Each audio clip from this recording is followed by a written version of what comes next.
Hello, welcome back to Shannon's Lumber Industry Update and episode 111.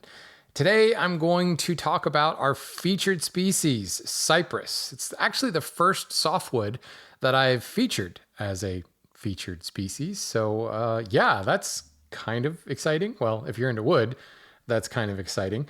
I do think it's important to note before I get too heavily into that, if there's confusion about the difference between hardwoods and softwoods, because I will be using some terms there, it's worth a revisit to episode 60, where I think I actually called that Softwoods 101. It's a particularly geeky episode. If you want to get into the nitty gritty about the difference between hardwood and softwood, that's a good place to go. I'm also going to answer some questions about Purple Heart. I'm going to talk a little bit about the white oak shortage. And we're actually going to address some kind of woodworking sort of-y topics. I generally try to just focus on the lumber, but I've got it rather than, answering how-to type questions. That's really what Wood Talk is for. But yeah, these are kind of related to episodes or topics we've had in the past. So I figure I'll talk a little bit about some wood movement and then certainly processing logs when you don't have a sawmill. But anyway, I'm going to jump into some news here, but I do want to say thank you again to everyone who has stepped up and sponsored the show. It's always appreciated.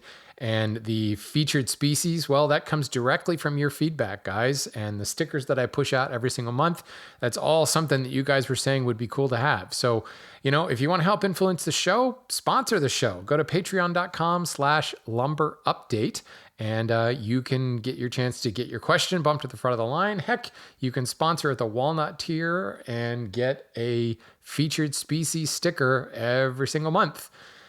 So let's talk a little bit about some feedback from some recent episodes. I was talking about the technical properties. I've talked about this a couple of times. And I was really excited. I got a direct message on Instagram from Justin, who was saying, he really appreciated the process in identifying wood and appreciated the process in kind of understanding the technical properties of wood. And he was able to actually put some of those things to practice in his own project. He's building some bunk beds. And I asked him, I said, look, if you're up for it, kind of write up exactly what you went through and walk us through your process and let us know how you came to your final decision. So he put this together and he said before he was starting on the bunk bed build, he wanted to do some research into a few different species. He was thinking of working with eastern red cedar, southern yellow pine, and western hemlock. He also had some red oak, but recognized that would be super, super heavy for this larger build and was going to kind of stay away from it. But those are the species that he had, immediately on hand, and those are the ones that he kind of narrowed it down to. Let's see. I was hoping to not have to buy any material, so those were the species I was looking at. A children's bunk bed will certainly acquire some character through the year, so I don't really care about dents or small nicks, so softness, janko hardness really wasn't that big of an issue. Modulus of rupture and average dried weight were the two highest factors I examined, as I don't want the bed to break under load or be excessively heavy to the point where I dread moving it, because then I will have to move it multiple times over the years. Outstanding, right there. Those are kind of the key points of what you need in this project. Span, the bed rails spanning, because they're bunk beds. You can't have support in the middle because it would drop right into the lower bed. So span and weight so that he wouldn't have to move it time and time again. So he says, what I found was that while the cedar was generally weaker than the pines, oaks, and hemlock, it wasn't in ways that mattered a lot given the relatively low loads and the load distribution on a bed. We use southern yellow pine and hemlock to hold up structures after all. The numbers did correlate to my experience with each species, and I want to focus more on red cedar than the others since that is what I ultimately chose to use. First, the modulus of rupture of red cedar is a fair bit lower, coming in at just below 9,000 foot-pounds, where all the others range between 11,000 and 14,000. So yes, red cedar will break more easily than the other species when deflected, and it does have a lower modulus of elasticity, but still measures over 880,000.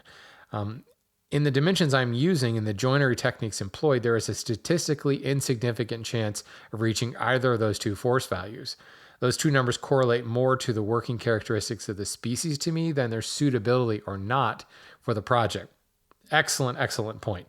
9 times out of 10, the loads, like the tolerances, the capacities of each one of those numbers is so much higher than anything we're going to need in furniture, but it can kind of point to workability along the way as well. He said, what I tend to notice about red cedar more than the other listed species is that it is more brittle and prone to splintering when working and almost wants to flake off in places. It does not hold a sharp edge well as a result, and any structural instability due to knots or cracks absolutely must be addressed and placed outside of load critical areas due to the relatively weak MOR and MOE being worsened overall because of defect presence. Very good point. You already identified that it had a low structural strength number, so really very, very important to focus on clear, which in red cedar actually can be a chore in and of itself.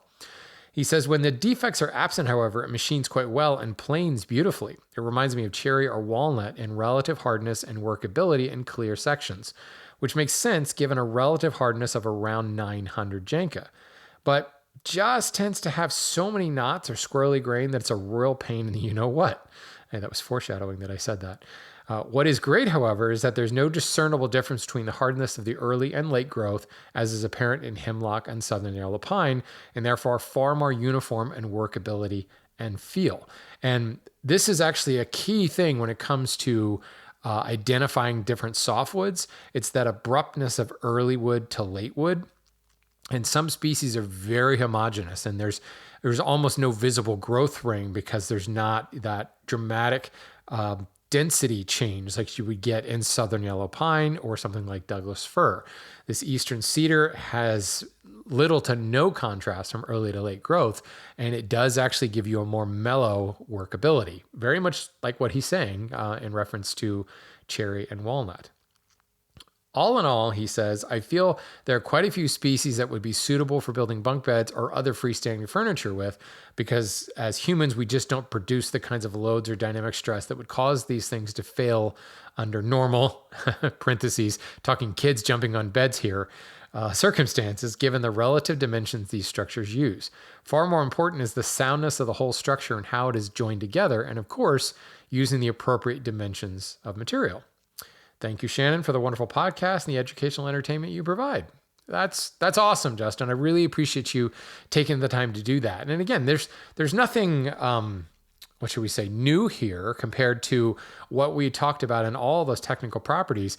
But ultimately, it really sinks in when you can apply this process to your own project. And really, one of the key takeaways that I keep saying is don't get too caught up in numbers. Certainly, the differences from one species to another can tell you something, but pay attention on how those numbers interrelate with one another. And most of the time, when you look at the number, you'll go, yeah, it's strong enough. Like for the most case, just about any wood species you throw at a furniture project will be strong enough. But those numbers will clue you in to how it works. So while any species you use will be strong enough, some species will make the building process absolute hell, and other species will make it a joy. So excellent stuff, Justin. Thank you so much for sharing that. Now, in episode 109, the same episode when I started kind of explaining some of these technical properties, the engineers had some problems with me. I lost count of the number of emails I got from angry engineers telling me that I had my units all screwed up. I misused several units. I called one unit a unit of pressure when it wasn't a unit of pressure. Yeah, sorry, folks. While I took a lot of physics classes and a lot of science and chemistry classes, that was a long time ago, so I apologize. And it's kind of funny. So to all the engineers out there, please bear with me as I messed up, foot pounds, and I think I called pounds per square inch a unit of pressure. I don't know. I don't even know what I screwed up. I just know I screwed up a lot of things. This kind of underscores the fact that, if the units really mattered, I probably would have put some more effort into making sure I had it right.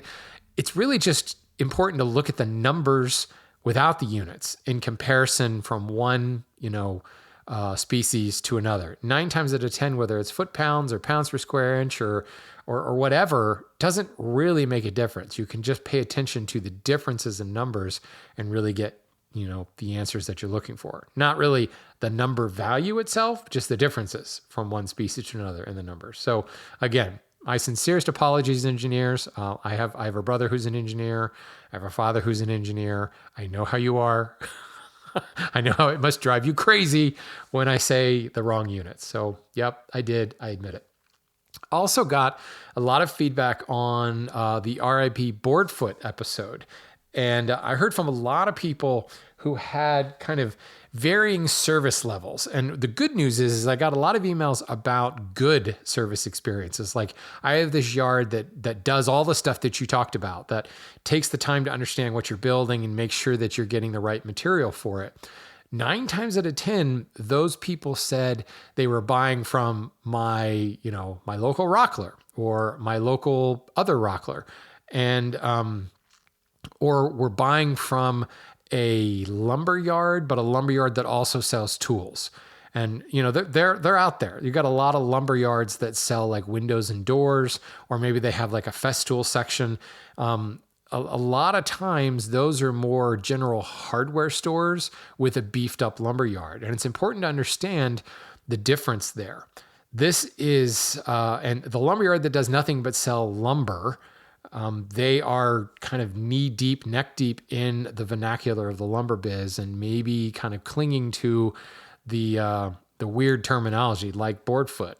These other places that sell paint and tools and wood, well, they're used to dealing with a wide variety of terminology, and they're used to dealing with a larger range of customers and a more DIY customer. And honestly, I find that their service is a lot better. I also find that the lumber is bought from a lumberyard that bought it from a lumberyard that bought it from a lumberyard generally.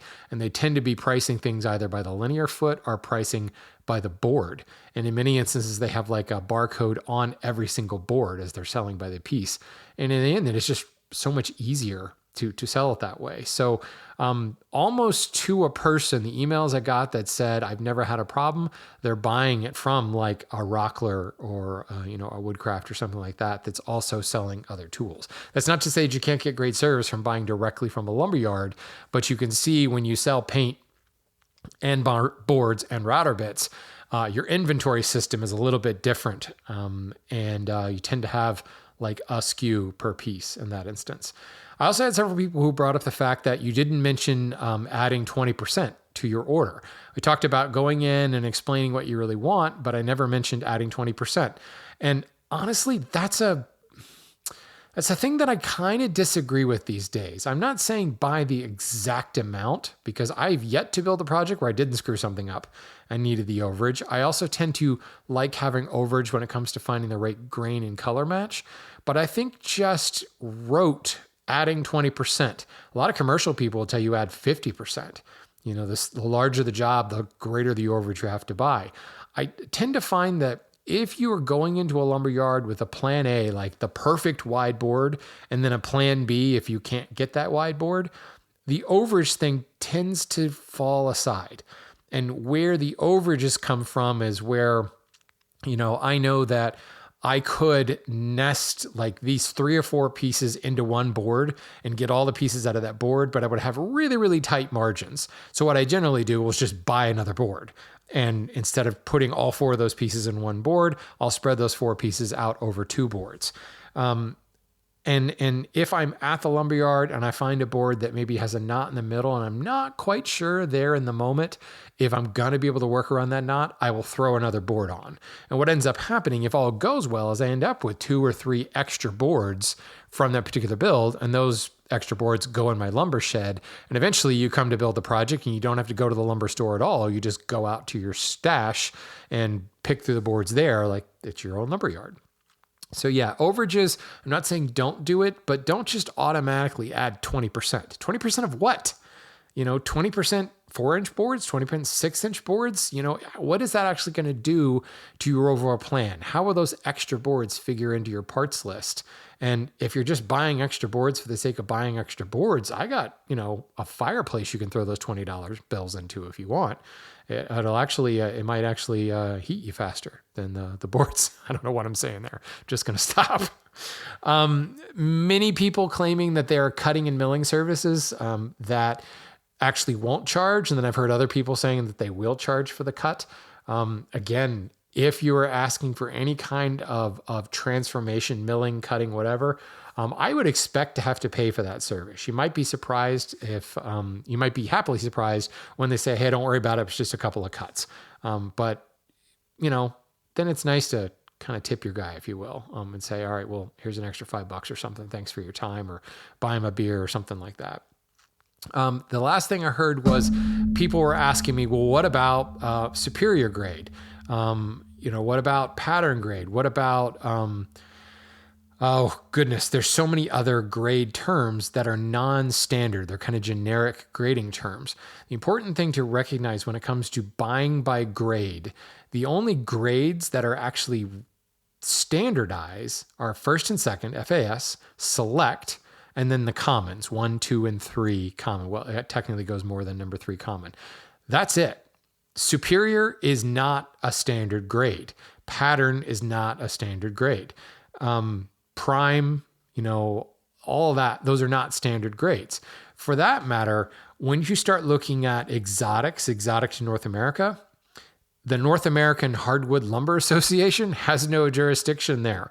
So if you're buying, African mahogany, there are grading systems, and sometimes they try to adhere to NHLA simply because North America is a very, very large lumber market. But the grades mean even less in exotics, because most of the exotics have very, very little sapwood, very few, well, sapwood's not a defect, but very few defects in general. You can get 100% clear board without trying. So everything is FAS. And what does that really tell you? There are some other grading systems, like First European Quality or FEQ. Those are actually appearance grades, not cutting grades like NHLA. Now, appearance grades can be quite beneficial, and a lot of veneer is bought on appearance grade as well.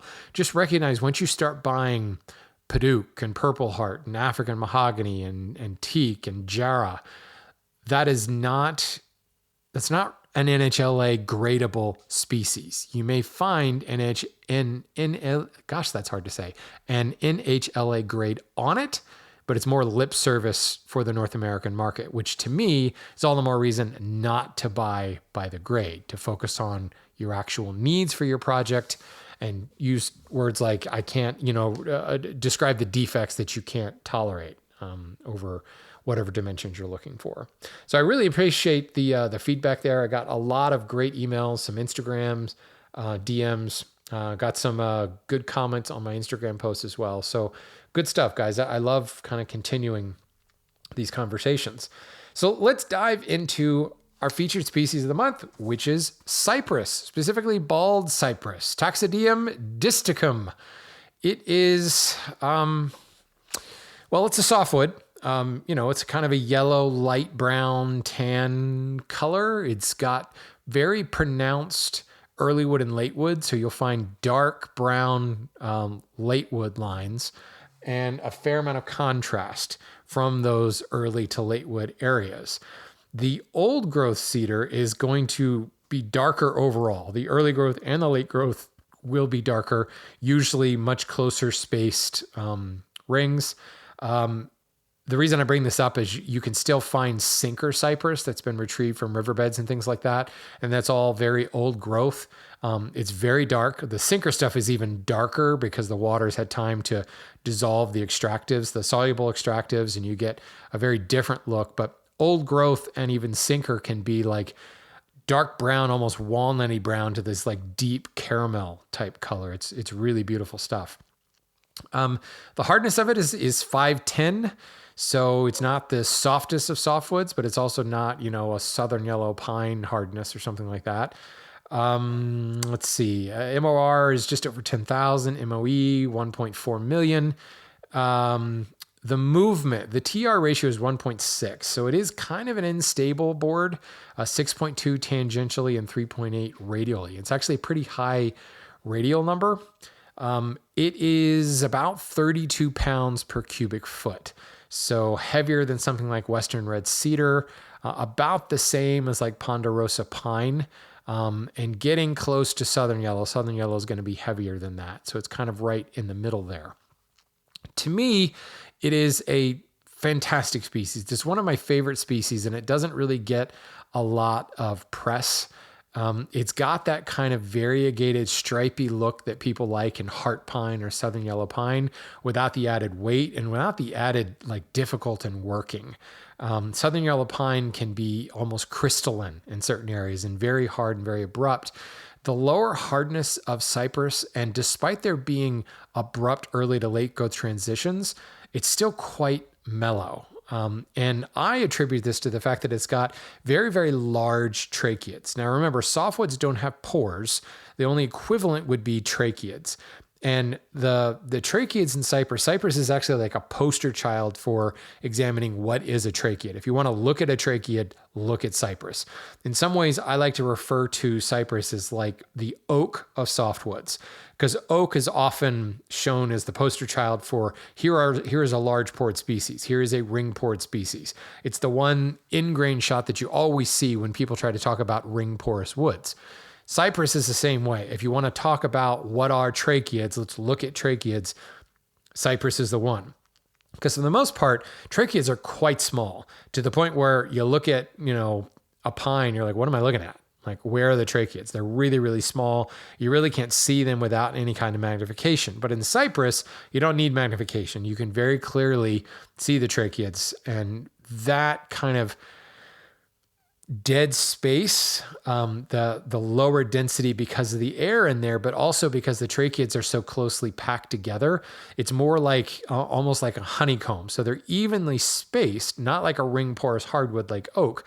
It's like a diffuse porous hardwood where you've got the tracheids evenly spaced throughout. They are closely packed together, but they're quite large, so they have dead air in them. And that really kind of mellows out the workability. Despite the early and late growth abrupt appearance, those tracheids kind of act like a buffer as you're planing it, as you're sawing it. And the whole thing just works much, much easier. It's fantastic to work with. That and the fact that it's got a high amount of resin and oil content. So first of all, it is an outstanding exterior species for exterior furniture, for siding, etc. But that oil and resin content kind of lubricates your tools as you're working across it. At face value, when you pick up a cypress board, it's going to feel kind of greasy, almost waxy. When you're sawing it, especially hand sawing it, you'll see the sawdust piling up in these big piles because the dust is sticking to each other because it is such an oily wood. Well, that oil, to me, lubricates the tools and just makes it work so much easier. It's an absolute joy to plane. It's a joy to chisel, a joy to cut.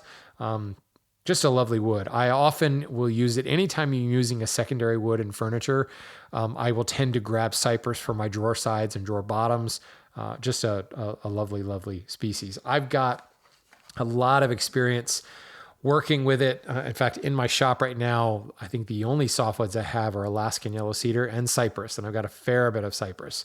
I've used both the current growth, the wider spathe rings, and I've used the old growth stuff. I've also used sinker cypress. I used some old growth and sinker cypress to make frame and panel doors for a chest one time. I used sinker for the panel and old growth for the rails and stiles. It was really, really lovely. Again, like this gorgeous, like caramel, almost like creme brulee, like burnt caramel color. It was really beautiful.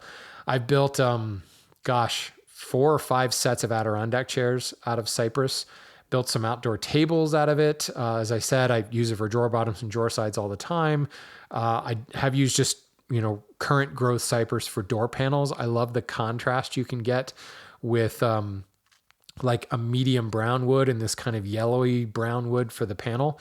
It's really nice. And then actually I've ended up with a bunch of offcuts, and I've built all kinds of benchtop appliances and jigs that are in my shop out of cypress. So I have an edge jointing jig that's made out of cypress. I've got a peg jig that's made out of cypress. Actually I have a square made out of cypress as well. So it's just it's definitely one of my more favorite species here. The thing is, you're going to find it pretty much, you can buy it pretty much anywhere in the US. It is native to the southern US. It's really found in swamplands primarily. And the roots are a particular note because they tend to grow up above and break the water line. And those are colloquially called knees. And cypress knees can be found as well. People use them for carving. I've known people who've turned them. Totally different ball game here because now you're dealing with root material. So it's going to be quite a bit denser. Grain is kind of all over the place.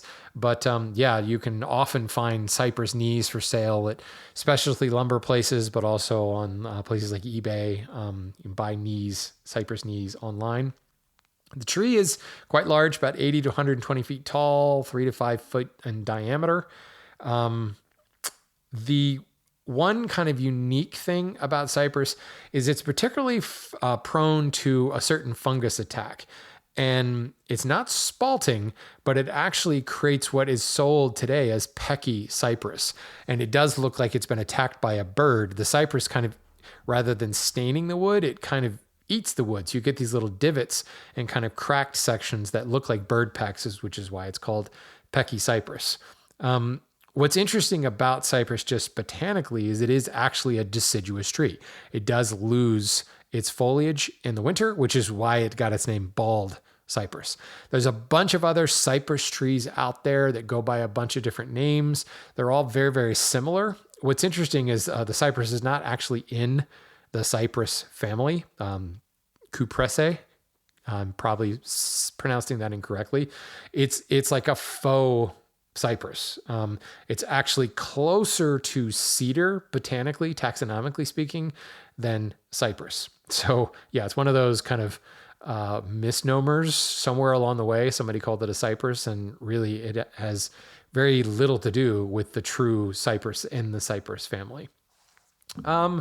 Let's see. As I said, it's a great exterior wood, used for a lot of furniture, but really, certainly boat building. Maybe not as much as it was in the old days. There are a lot of folks who claim that the old growth is fantastic for boat building and the current growth is not the best. Cypress had a tendency to absorb water rather than repel it. Now, it won't rot due to the high amount of oil and extractives in the wood. That oil and water doesn't mix thing kind of comes into play, but because of those big tracheids, it kind of absorbs water. So as a boat building material, while it works, it takes on water and it will often really weigh down whatever boat you've built it out of. And that's something that oftentimes cypress is relegated to smaller craft so that it doesn't get super, super heavy on you. I actually got into a conversation with a boat builder a couple of months ago who does his entire business is restoration boat work. And he got into an old, it's not quite a tugboat, but it's big like a tugboat. And it was all made out of cypress. And it had been restored once before it got to him using the current growth cypress. And they were having all kinds of problems. The boat was completely off balance because the current growth, the later growth stuff was absorbing a hell of a lot of water and the older growth stuff wasn't. And because it was kind of patched in certain places and it was heavily patched on one side of the boat was actually listing. I don't know whether to port or to starboard, but it was a clear evidence that the later growth stuff is not quite the same as old growth. When it comes to building furniture and exterior furniture and siding where it gets a huge amount of play these days, it doesn't make a difference, honestly. It's still weather resistant. You're still going to be perfectly fine. But if you are building a boat, you might be okay with the later growth stuff, but I would relegate it to things like canoes and kayaks and, maybe smaller craft where there's not that much weight to begin with. But and then again, I'm not a boat builder, so don't listen to me. I just listen to me because I've spoken to a lot of boat builders who've told me this. So that's, I think that's all I have to say about cypress. It's one of those kind of non-standard softwood species that I definitely think should get more play in everyone's workshop. It's absolutely beautiful to look at, and it's so much fun to work with. So there you go. And for all of my Walnut Tier Patreon subscribers, you will be getting a bald cypress sticker mailed out actually probably today. Today and tomorrow I'll be mailing those out. All right, let's move on to some questions here. Bob wrote in, he says, I'm working on a project that has about a month before trim work, and it's slated to be made from white oak. I heard through the grapevine that white oak is becoming scarce. Have you heard anything about this? I absolutely have heard about this, Bob, because it's a thing. Is it scarce? Well, yes. Yes and no. It's not scarce in the fact that there's no white oak to be felled. It's scarce in the fact that the demand for white oak has become highly specific. Everyone wants rift white oak. They won't tolerate quartered white oak anymore, and they won't tolerate flats on white oak. And, anybody's ever worked with white oak or looked at like the difference between rift and quartered, white oak is quite picky. So when your growth rings are straight at 90 degrees to the face, you've got beautiful, beautiful medullary ray fleck. You can go 85, 80 degrees, 75 degrees to the face. You're still seeing some ray fleck. At 45 degrees to the face, it is spot on rift and it's gorgeous straight grain with no medullary ray fleck. But if you go like 5 to 10 degrees away, like towards 90, you start to get ray fleck showing up. And just the way, trees grow, the way you have concentric rings, as you move from one side of the board to the other, you can have rift, and then it starts to see some ray fleck pop up. So in order to get true rifts on beautiful straight grain white oak, there's a lot of boards being sorted through and a lot of boards being kind of discarded in order to get to rift. So what we're having is sawyers trying to meet the demand and taking extra pains to rift saw their work, and flipping and rotating the cants as much as possible to get the best yield of rift out of the particular log. Then what's left over, there's not really a market for it, so it ends up getting discarded, or worse, getting like sold for other things like being mulched or cellulose and pulp, things like that. The big issue, of course, is there's just fewer people felling trees. There's fewer lumberjacks out there. There's also fewer sawmills. So the near inventory of white oak is down substantially. And there's not a whole lot of it flowing in. You're having to go a little bit far afield to buy a log of white oak. And the yield you're getting from the white oak is less and less because the market for the flat sawn is almost gone. Ironically, there's a bigger market for flat sawn than there is quarter sawn. The quarter sawn market is dead, completely dead. No one will touch it with a 10-foot pole. So where you were able to sell all of a log before, now you're only able to sell about 30% of the log that you sawed. And you're having to kind of get as much as you can for that log. Well, meanwhile, overhead hasn't gotten any lower. In fact, overhead's gotten higher. It's harder and harder to find people to operate the sawmills. You've got to work harder to actually buy a decent log. So now we're getting people who are saying, I don't even know if it's worth sawing white oak anymore. I'm going to focus on sawing poplar or sawing walnut or looking at other species that they can sell more of the log and get more, a better return on their investment. So even though white oak has always been hot and continues to be hot, there's fewer and fewer people who are actually selling it or specializing it. And those who are selling it are getting less yield from every log. So there's still plenty of white oak out there, but it's gotten to the point now where, you walk out in the forest and you've got a concession that you can fell some logs from. You will walk past the white oak tree in order to get to something that you can be more guaranteed of a strong ROI. So there's plenty of white oak out there, just it's not really worth the time to fell it, because this sounds wrong. It sounds like people are lazy and they're not, but it's just so much work to do it. You still have to saw off the whole log and you end up letting like 2/3 of the log just stack in a corner. Now, maybe the long game will be that will turn around, as things always do. They're always a cycle, and maybe the flat and the quarter will come back into vogue. But if you are looking for white oak these days and you do not need rift sawn, make sure you tell a sawmill that. In fact, I would call some sawmills directly, even if they haven't in the past sold to you because they're only selling to, I'll only sell in certain volumes or I'm only selling into a wholesale distribution chain. Call a sawmill and tell them that you don't need rift sawn. You might make a friend real fast because they probably have flat and quartered that they can't move. So yeah, it's an interesting equation, Bob. It's happening all over the place. It's kind of a combination of several different market factors that are causing a scarcity in the market.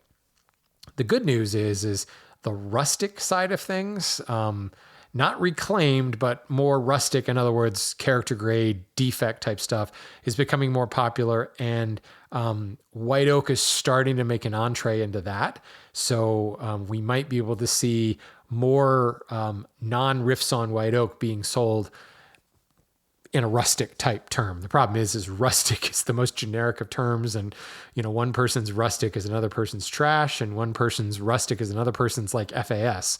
So it's really hard to kind of use that as any kind of grade. But white oak certainly will have a little bit of resurgence there. And if we can get enough of it, we can get more people actually wanting to saw it, which should hopefully fix the supply chain issue. Matt wrote me and said that he was building a puzzle for his grandfather out of Purple Heart. And he was doing a little bit of research into Purple Heart, and he kept running across a species called Amaranth. And the more he dug into it, he thought, wait a minute, is this Purple Heart? Is Purple Heart Amaranth? Is Amaranth Purple Heart? Is Finkel Einhorn? Einhorn is Finkel. No, it's the same thing.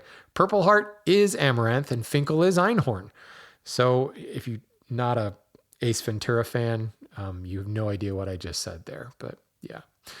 Purple Heart is also known as Amaranth, especially in South America, what's referred to as Amaranth. Amaranth is actually a grain, but it has these kind of purpley flowers. It's almost the identical color to freshly milled, actually no, not freshly milled Purple Heart, but like partially oxidized Purple Heart. So it goes from that like really, really bright purple, then it starts to turn kind of reddish brown. That's the color of the Amaranth flower. And that's why Amaranth has been associated with Purple Heart. It's the same species. I brought this up mainly because a lot of times you'll have somebody hand you a board, or you get a board from someone and they call it, jujube. And you're like, what the heck is jujube? Do a little bit of digging and you might be surprised that what is in your hand is, cherry. It's just known by jujube. And I don't know where jujube came from. Maybe I just want to go to the movie theaters or something. But yeah, you'll find that a lot of times exotics in particular, they have a very specific name, very local, very regional type usage of that name. And that name has been changed for marketing purposes, for trade purposes, etc. Brazilian cherry versus jataba. Good example right there. Many of the exotics that grow in different regions. So for instance, teak, it's primarily people think of it as coming from Myanmar. Well, teak also grows in Indonesia. It also grows in parts of Africa. It's now growing in South America. And what is teak, Tectona grandis, the exact same species in all these different areas, can have different names that's been given to it by somebody in South America, by somebody specifically in Paraguay, and somebody in Bolivia. They will call it different things. Likewise, somebody in Java will call it one thing. Somebody in Sumatra will call it another thing. Somebody in India will call it something. And it's all teak. It's all Tectona grandis, but it has different regional names to it. So pay attention to that stuff. If nothing else, just kind of, it's interesting to figure out why it's named something, in this case, amaranth, because of the purple color and the amaranth flower. I don't know if that's a superfood or not. Is it like quinoa? It is a grain. I think you can make cream of wheat out of it. Anyway, let's move on here. Chad says, since I started listening to your show, I've been on the lookout for trees being taken down in my neighborhood that I can convert into lumber for my projects. I've had success riving a few small logs, and I have a process that I'm comfortable with for milling the resulting pieces on my bandsaw after flattening one side with hand tools. The resulting quote-unquote boards are quite small, but I've used them for projects like tool handles, mallets, spoke shaves, kitchenware, etc. I even have a few pieces that I'm hoping to use in ukulele builds once they are sufficiently dry. However, I've also had the opportunity to rive some larger pieces from a white oak trunk that was 30 inches in diameter. The resultant pieces are not particularly flat or square. They are too big and heavy to safely mill on my bandsaw. I flattened a couple of these pieces using a small camping hatchet and a scrub plane. It was a huge amount of work. I'm sure this is inevitable when creating lumber with hand tools, but I also know my process has a lot of room for improvement. I plan to continue experimenting, but wonder if you can offer any tips. Currently, I'm using wedges for splitting, so I expect a froe might help me rive flatter pieces to begin with. I've also considered either a hewing hatchet or adze as a more efficient way to knock down the high spots and square things up prior to the scrub plane. Good stuff, Chad. And I wanted to bring this up simply because we've talked about like opportunistic logging. We've talked about, any ability you can get to kind of put some skin into building your own boards game. And I'm in the same boat, except I don't even have a bandsaw anymore. The one thing I will tell you, Chad, is put away the scrub plane. The scrub plane is a cabinet making tool. It's a workbench tool. You really need to be much closer to boards before you want to use the scrub plane. You want to go to a coarser tool. I like the way you're thinking with an adze, certainly a hewing hatchet. He said he was using a camping hatchet. So the froe might help rive flatter pieces, but I wouldn't count on that. There's a fair bit of skill when it comes to using a froe, but really the froe is meant for once you start getting down into smaller pieces. Trying to drive a froe into a larger log section is quite a bit harder than driving a wedge. So what I would look to do is take your log and at least go down to quarters before I would reach for a froe. And the other thing to consider is ultimately, this is where it gets difficult. You really should have some idea of what you want to do with these boards so that you can cross-cut them to an appropriate length. You'll be able to get a flatter board with a shorter crosscut. You'll be able to use a froe to split out a straighter board, or at least use a hatchet to hew away a straighter board if it's not 8-9 feet long. And this is kind of the difference in, the idea of I've got this log, I want to turn it into boards, I want to stacker and sticker it till it dries. When you're working and riving, splitting out logs and hewing them with a hatchet, it's a heck of a lot of work. And it's best to actually reduce that work by cross-cutting into shorter segments. But if you don't know what you're doing with it, you're hesitant to cross-cut it because you don't want to take this 6-foot long section and cut it into 2 3-foot sections. And then you have a project that comes up that you need a 5-foot board. So my suggestion is if you have some logs, it's best to leave them as logs until you have some idea of what you want to use the boards for.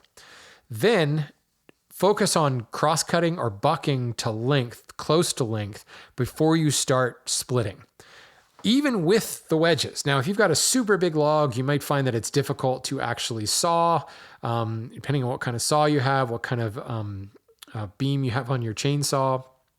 Is that the right word? Beam? I'm just totally blanking on that arm of the chainsaw. There's a term for that. Whatever. As you could tell, I use a lot of wedges and handsaws. But you'll find that you'll have more success. It'll be easier to split these logs with wedges and a sledge once it's already short, or shorter than you needed.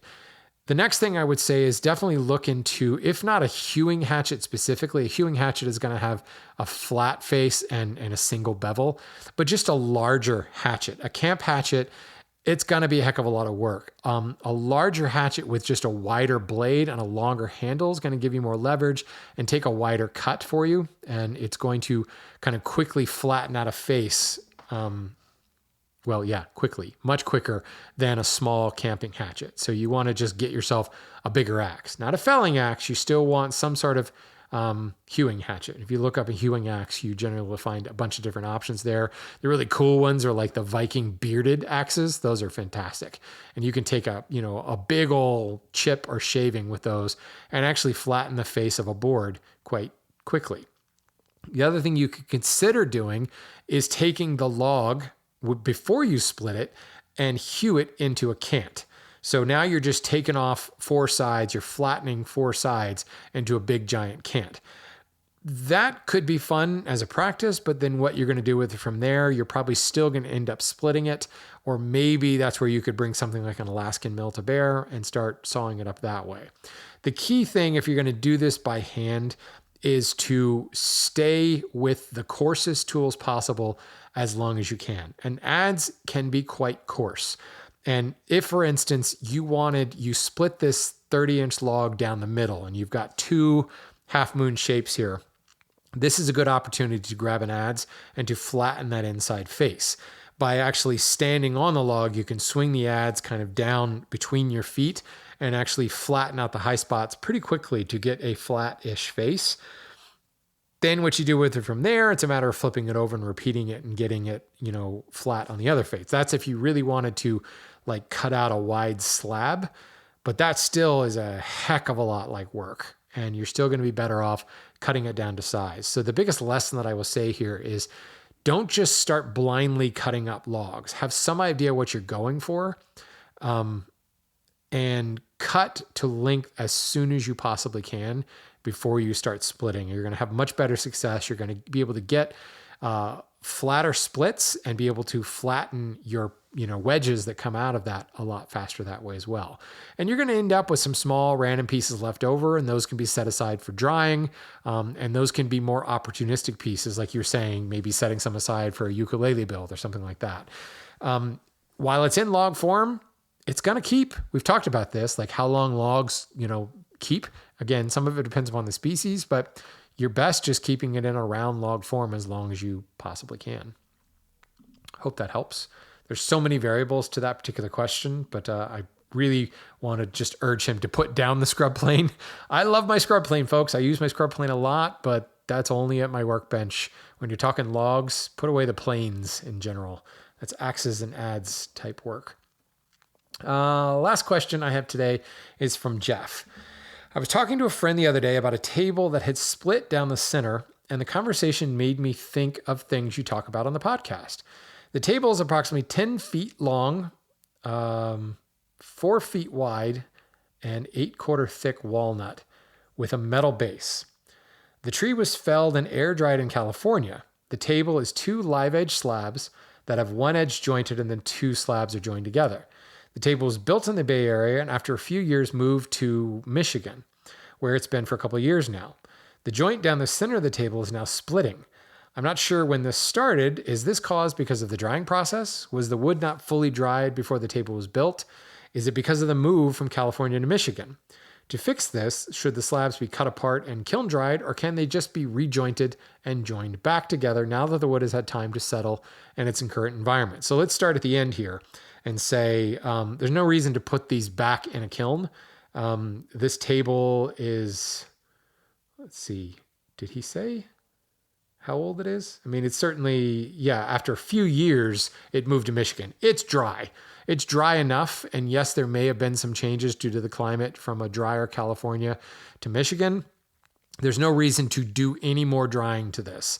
Now that the table is split or starting to split, yes, saw it apart, rejoint the edges and glue it back. What I would ask is the joint down the center, is it splitting or is the joint failing? Like, is there splitting due to wood movement, or was it just a bad glue up in the first place and the wood movement may have stressed the glue and caused the joint line to pop? Probably because the joint wasn't that great and you relied upon the glue to fill in some gaps. And if it's PVA glue, that's terrible gap filling glue. Heck, even though epoxy fills gaps, enough epoxy can still be more fragile than the wood. So if it's actually splitting exactly on the joint, I suspect a bad joint. I suspect joint failure.